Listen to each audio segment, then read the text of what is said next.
better give it back. It's 2012. Can I tell you women, so quit borrowing stuff. Get your own stuff. If somebody else already got it, just let them have it. You'll be still, the Lord gonna send you some. Quit borrowing other folks' stuff.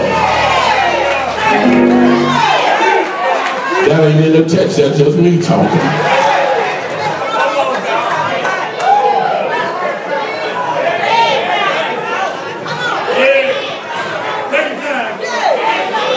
We got some folks that happy. You ain't in the starting lineup, you coming off the bench. And you happy coming off the bench. But let me tell you what, once you get traded, somebody else can still have you coming off the bench.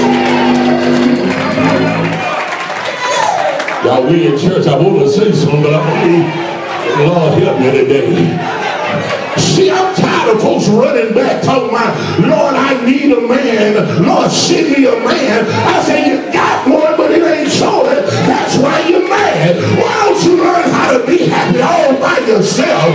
Why don't you learn how to say, if I ain't got nobody, I still got Jesus. And that's enough for me.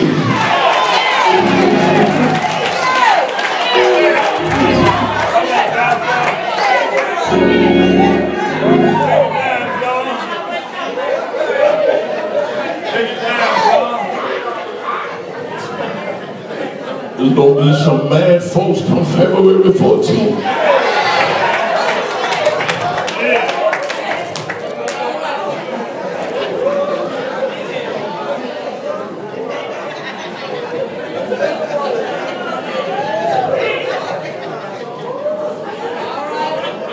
You thought you was the main girl.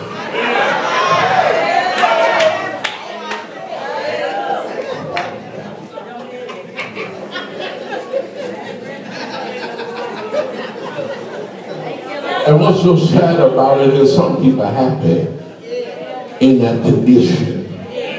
Can I tell you a secret, y'all? The old folks used to say there's somebody for everybody. Somebody for everybody. Because some of the old saints used to say, look, if he cheated to get you, let me go back to the word.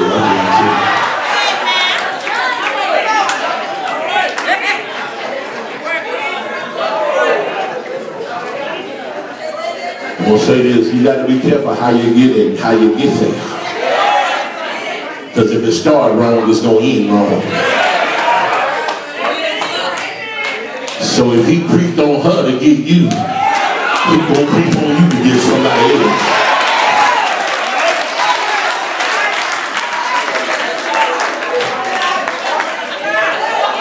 I'm just talking about what I'm talking about right now. You understand? Here in the word, this woman had 5 husbands. And Jesus had to let her know, look, the one you with, you shacking with, that's not even yours.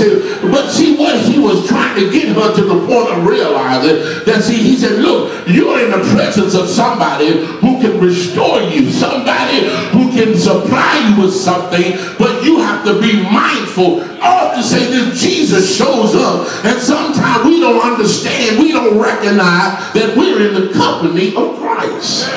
He was there saying, look, after I told you about yourself, he said, and I'll let you know I know all about you.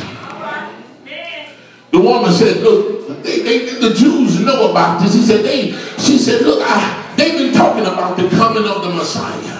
They've been saying about the coming of the Christ. And Jesus said, look, he ain't coming, he already here. He said, I am the Messiah. But watch this part, and we're going to go. The woman left there, but she left there different than when she arrived. The Bible says she came there with a jar in her hand, ready to dip some water, but when she left there, she left the jar there and went back and started evangelizing to people, letting them know she done met a man who done told her all about herself. Let me make it plain. She went there to get some water, but she left there with some restoration.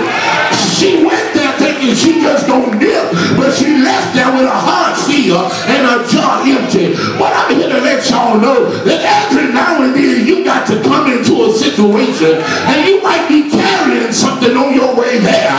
But if you get into the presence of Jesus, you won't stay like you arrived. The Lord will make a change in your life and you're going to leave that different than when you arrived. She came with her jar and left there with a shout. I wish y'all caught that. She came there simply at the noon of the day with her jar, standing there looking in that well, about to draw some water. But once she had an encounter with Jesus, she couldn't hold her peace. Somebody said it was just like fire that was set up in her bones. The woman said, look, I can't keep this all to myself. I have to go tell somebody that I done met a man who knows all about me. I done met a man who can supply all of my needs. So you need to start telling folks, look, I was out in the street, I was out in the club, I was out on the wayside, but I met a man who told me all about myself. And since meeting him, I got to tell somebody that the God I serve, he's been good to me. He supplied all of my needs. Watch this. The woman realized through a conversation that she had to leave something. That jar had no significance anymore. And what I'm saying to you is that there are some things in your life you need to leave behind. Some of us carrying stuff and coming into the presence of Jesus, but we picking it up and we taking it right back. You got to learn how to leave some stuff.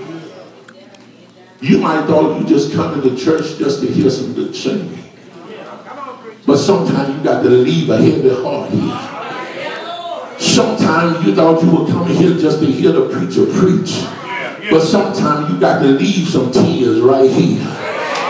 You got to leave out of that door different than when you got to know how to leave some stuff behind. Because the problem is too many of us are walking through life looking through our rearview mirror. We're going through life looking to see what's behind us, and you don't mess up and miss what's in front of you. But what I'm saying is there's greater that's in front of you than what's behind you. Because let me tell you something, whatever have happened, it's already gone. You can't go back and get it. You can't take that conversation back. You can't take that word back. Only thing you can do is keep pressing towards the mark. You got to keep going along the path. You're going to mess up, make some mistakes.